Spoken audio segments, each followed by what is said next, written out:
सबको जुले। आज फिर से आप लोगों के बीच आया हूँ कुछ इम्पोर्टेंट इश्यूज़ को लेके, बॉर्डर की इशू से मैक्सिमम। तो उससे पहले सबसे पहले जो इशू है, जो रिसेंटली यहाँ लद्दाख में IRP बॉर्डर बटालियन के नाम पे एक रिक्रूटमेंट ड्राइव हुआ, जिसमें हमारे बॉर्डर के बिल्कुल कम बच्चे उसमें सिलेक्शन हुआ। उसमें से देखा जाए तो खाली 4 ही सिलेक्ट हुआ, लेकिन पूरे चंगतंग एरिया की देखा जाए तो चुशुल कॉन्स्टिट्यूंसी की जो बच्चे जो इसमें शिरकत की उसके बारे में अगर देखा जाए तो एक बच्चे भी इसमें सिलेक्शन नहीं हुआ है। मुझे तो अजीब लगता है, जब बॉर्डर में वॉर लाइक सिचुएशन होता है उस समय कुछ क्राइटेरिया नहीं होता है, चाहे बुज़ुर्ग हो, चाहे महिला हो, चाहे कुछ भी हो, सब आने के लिए बोलता है। लेकिन जब रिक्रूटमेंट टाइम पे आते हैं तो क्या बॉर्डर के लिए थोड़ा सा भी रिलैक्सेशन नहीं देना चाहिए था? आज तक नॉर्थ ईस्ट के लिए हो, लद्दाख के लिए हो, एज के लिए रिलैक्सेशन होता है, इसी तरह बाकी चीज़ में भी रिलैक्सेशन होना ज़रूरी है। हमने उम्मीद की कि ऐसा एक रिक्रूटमेंट स्पेशली बॉर्डर के लिए हो, जिसमें स्पेशली बॉर्डर से ही लेना है। लेकिन बड़ी दुख के साथ कहना पड़ रहा है कि आज हमारे एक भी बच्चे इसमें सिलेक्शन नहीं हुआ है।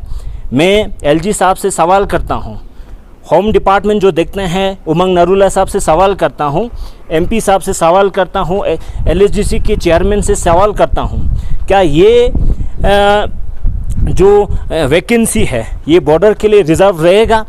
क्या हमारे बच्चों को नेक्स्ट फिर से एक चांस देने के लिए मौका मिलेगा? ये रिक्वेस्ट भी करना चाहूँगा कि ये मौका मिलना चाहिए। अगर ये एक ही ड्राइव में अगर ये ख़त्म होता है तो फिर ये हमारे लिए, हमारे बच्चों के लिए बहुत बड़ा लॉस होगा।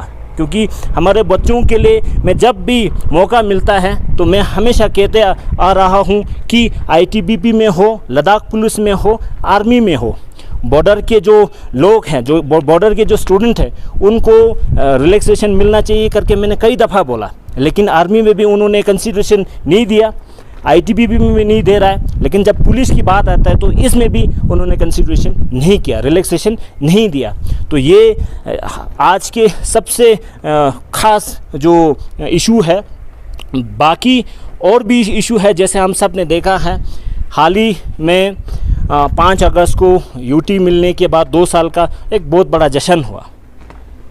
लेकिन 2 साल में UT एडमिनिस्ट्रेशन की ओर से, गवर्नमेंट ऑफ इंडिया की ओर से बॉर्डर एरिया के लिए क्या प्रायोरिटी रहा अभी तक, ये मुझे जानना है। क्योंकि अभी लाइट का व्यवस्था देखिए, वहाँ पे खाली 4 घंटे से ज़्यादा वहाँ पे लाइट नहीं चलता है, क्लियर कट। यहाँ से जो 66 kV लेके जाना है वो अभी तक सेंक्शन नहीं हुआ है। वो मैं पूछना चाहता हूँ UT एडमिनिस्ट्रेशन कर क्या रहा है। इसी तरह नेटवर्क देखिए, वहाँ पे अभी जो एग्जिस्टिंग BSNL मोबाइल टावर है, वहाँ पे आर्मी बॉर्डर पे बहुत ज़्यादा डिप्लॉयमेंट होने की वजह से इतना ज़्यादा ट्रैफिक हो गया है। आज की डेट में एक मोबाइल कॉल करने के लिए 50-50, 60 बार फ़ोन ट्राई करना पड़ता है। ये स्थिति आज की डेट में बॉर्डर में है। आज के दिन सबसे ज़्यादा सफ़र हुआ है तो स्टूडेंट को ही हुआ। उसमें से हमारे जितने भी बॉर्डर के लोग हैं, जहाँ पे 4G इंटरनेट नहीं है, 3G इंटरनेट नहीं है, उन एरिया के बच्चे जो है सबसे ज़्यादा सफ़र हुआ। इस 2 साल के कोविड के टाइम पे मैंने ये इशू कई दफ़ा राइज़ किया है। नेशनल मीडिया में मैंने राइज़ किया, इंटरनेशनल मीडिया में भी मैंने राइज़ किया, लेकिन इस पर ग्राउंड पे कुछ हुआ? कुछ भी नहीं हुआ। क्या एयरटेल वाले खाली प्रॉफिट देखते हैं क्या जियो वाले खाली प्रॉफिट ही देखता है क्या? कुछ CSR के तौर पे नहीं डाल सकते हैं? अभी वहाँ पे यूज़र के हिसाब से अगर देखते हैं तो सबसे बड़ा यूज़र जो है आज के डेट में बॉर्डर में मिलेगा। लेकिन कोई इंटरेस्टेड नहीं है। जो BSNL है उसका जो सर्विस है वो इतना ख़ास नहीं है। जो है मैंने बोला लोड पड़ने की वजह से वहाँ पे नहीं चल रहा है, ऑलमोस्ट ना की बराबर है। वहाँ पे सिग्नल दिखाते हैं और नहीं चल रहा है। तो ये हालात है। और हेल्थ के सिस्टम में, हेल्थ के इंफ्रास्ट्रक्चर में कुछ सुधार आया 2 साल में? कुछ भी नहीं आया। एजुकेशन के जो इंफ्रास्ट्रक्चर में कुछ सुधार आया? कुछ भी नहीं आया तो कहाँ? अभी देखिए UT एडमिनिस्ट्रेशन के इर्द गिर्द देखिए कितना ज़्यादा डेवलपमेंट हुआ है। एलजी साहब की ऑफिस के इर्द गिर्द देखिए, निवास के इर्द गिर्द देखिए कितना ज़्यादा डेवलपमेंट हुआ है। और लेके कुछ एरिया देखिए जहाँ पे वीआईपी बैठते हैं, उनके रेजिडेंट को देखिए कितना ज़्यादा डेवलपमेंट हुआ है। अगर ये डेवलपमेंट थोड़ा सा भी अगर बॉर्डर एरिया में जाता कि वो हमारे लिए डेवलपमेंट नहीं होगा।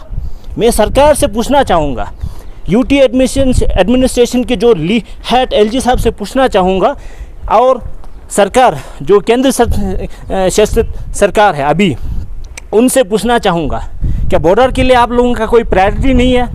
क्या हमारे लोगों ने वॉर लाइक सिचुएशन में कंधे से कंधे मिला के काम नहीं किया? आर्मी के साथ पूरा निकाला, घर से जितने भी लोग हैं सब निकला, महिला हो पुरुष हो सब निकाल के हमने आर्मी के साथ सहयोग किया। लेकिन जब बात होती है डेवलपमेंट की, तो डेवलपमेंट कहाँ है? ये मैं पूछना चाहूँगा कि आप लोग बोलिए, और मुझे जानना है कि आप लोग बॉर्डर के लिए क्या प्रायोरिटी है, आने वाले सालों में क्या चीज़ करने वाला है, इंटरनेट फैसिलिटीज़ वाला मोबाइल टावर कब लगने वाला है, लाइट 24 आवर्स कब वहाँ पे पहुँचाने वाला है, ये जवाब मुझे चाहिए।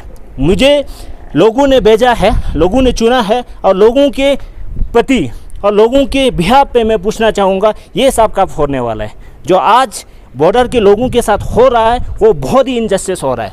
हम पूरे इंडिया के सेकंड क्लास सिटीजनशिप नहीं है, तो ये सरकार से पूछना चाहूँगा। जी सर, तो जिस तरह आपने काफ़ी सारे इश्यूज जो है हमें मीडिया के सामने लाए हैं जी, क्या सर ये इशू जो है आपने गवर्नर साहब की या कौंसलर के उनको आपने नोटिस में लाया था सर, उनका क्या कहना है? जब मैं इलेक्ट हुआ तब से मैं ये कह रहा हूँ, हिल काउंसिल के पास अलग से मेमोरेंडम है, एलजी साहब के पास अलग मेमोरेंडम है, एडवाइज़र के पास अलग मेमोरेंडम है, उनको मैंने डिटेल लिस्ट दिया हुआ है। अगर उन पे अगर अमल होता है तो फिर मैं सेटिस्फाइड हो जाऊंगा, लेकिन अभी तक हुआ नहीं है। लेकिन आगे जो भी है रणनीति है वो अगर बता दे तो एटलीस्ट जो बॉर्डर में जो लोग रह रहे हैं वो सेटिस्फाइड होंगे। नहीं तो अगर ये फैसिलिटीज़ बॉर्डर में नहीं देते हैं तो माइग्रेशन तो यही रीज़न रहता है आज की डेट में।